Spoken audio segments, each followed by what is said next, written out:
La donation-partage. Qu'est-ce que c'est? C'est comment anticiper l'héritage que toi tu construis. Parce que tu travailles toute ta vie, tu construis ton patrimoine, mais à la fin, si tu n'anticipes pas, l'État peut te prendre jusqu'à 60% de la valeur de ton patrimoine. Tes héritiers auront 60% de moins que ce que toi tu possédais. Dans cette vidéo, je vais tout expliquer sur la donation-partage. Quelles sont les règles à respecter, comment ça fonctionne, qu'est-ce qu'il faut savoir pour que ça soit fait dans la règle de l'art et que ta succession soit anticipée de la meilleure des manières. Déjà, dans un premier temps, nous devons définir ensemble qu'est-ce que la donation-partage. La donation-partage, c'est un acte notarié. Un acte notarié dans lequel tu vas pouvoir directement transmettre tout ou partie de ton patrimoine à tes héritiers présomptifs. Et contrairement à une simple donation, la donation-partage va venir figer la valeur de ton patrimoine à la date de la réalisation de l'acte. Qu'est-ce que ça signifie? Une fois que ce document est fait, la valeur du patrimoine ne sera pas réajustée. Même si la succession se fait des années plus tard, et si cette dernière venait à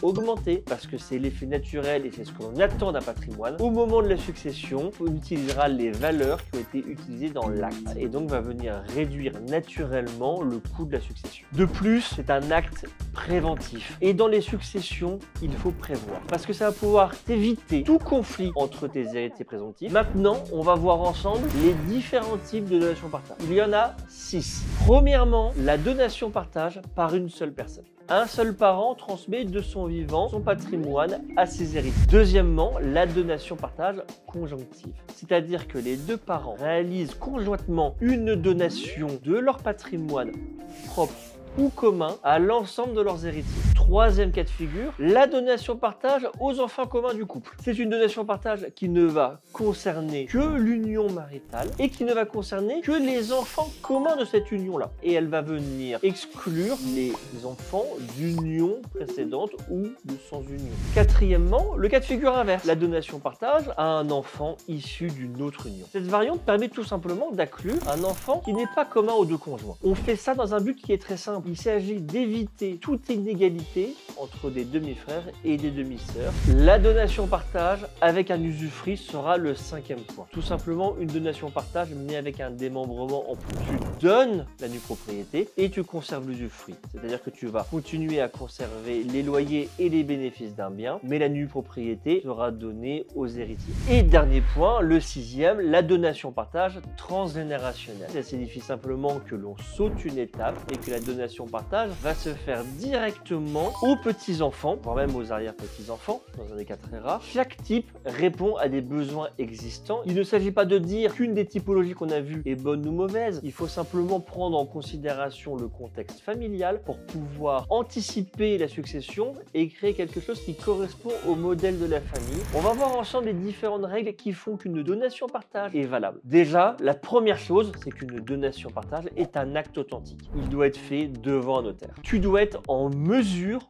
de pouvoir donner ces biens. Légalement, ça doit être au donneur de décider et pas au receveur. Seuls tes héritiers présomptifs peuvent être sujets à cette donation-partage. Si ce n'est pas le cas et que tu décides de faire une donation-partage à un héritier non présomptif, il faudra un accord de renonciation de ces derniers. Les biens donnés doivent exister au moment de l'acte. On fige la valeur, on fige la succession, mais attention, tous les biens acquis par la suite ne font pas partie de cette donation-partage. Et dernier élément qu'on doit respecter, mais qui est absolument évident, c'est la réserve héréditaire. La réserve héréditaire, c'est ce que la loi oblige, c'est-à-dire c'est la proportion de succession qui doit bénéficier à certaines générations, notamment directement aux enfants. La donation-partage combine deux opérations et c'est clairement indiqué dans son nom, la donation et le partage. La donation, c'est un transfert de la propriété des biens. Et le partage, c'est la répartition de la propriété. C'est une répartition qui sera donc actée et au moment de la succession définitive, elle est non modifiable, il n'y aura pas de nouveau partage à réaliser.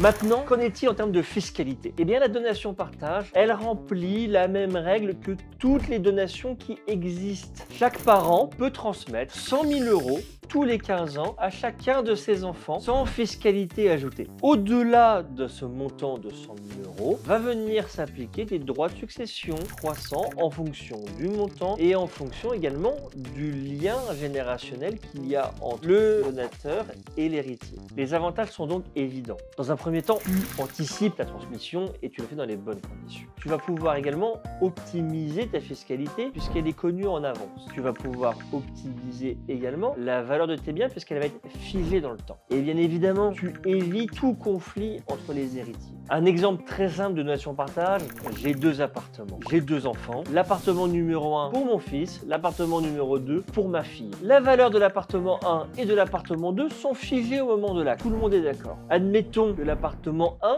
se situe dans une zone où la valeur de l'immobilier va fortement augmenter, alors que l'appartement 2, lui, se situe dans une zone où la valeur de l'immobilier va stagner. Dans 10 ans, au moment de la succession, eh bien, ça ne changera rien. Mon enfant numéro 1 aura bien mon appartement numéro 1 à une valeur donnée, et l'enfant numéro 2 aura bien l'appartement numéro 2 à la valeur donnée. Pas de difficulté, pas de conflit. Les inconvénients, comme tout acte notarié, c'est un acte définitif. On ne peut pas revenir en arrière. Et comme tout acte notarié, des frais sont à prévoir. La donation-partage, en conclusion, c'est une solution très efficace pour anticiper ta transmission de patrimoine, pour faire les choses simplement, en transparence avec les héritiers et d'éviter toutes les surprises fiscales qui peuvent être liées à cela. Il faut prendre le temps d'en discuter à la fois avec ta famille, mais également avec ton notaire de famille pour pouvoir faire les choses intelligemment et anticiper une transmission dans les bonnes conditions. Si cette vidéo t'a été utile, mets un like, abonne-toi à notre chaîne, ça permettra de disposer des prochains conseils. Et si tu veux aller un petit peu plus loin,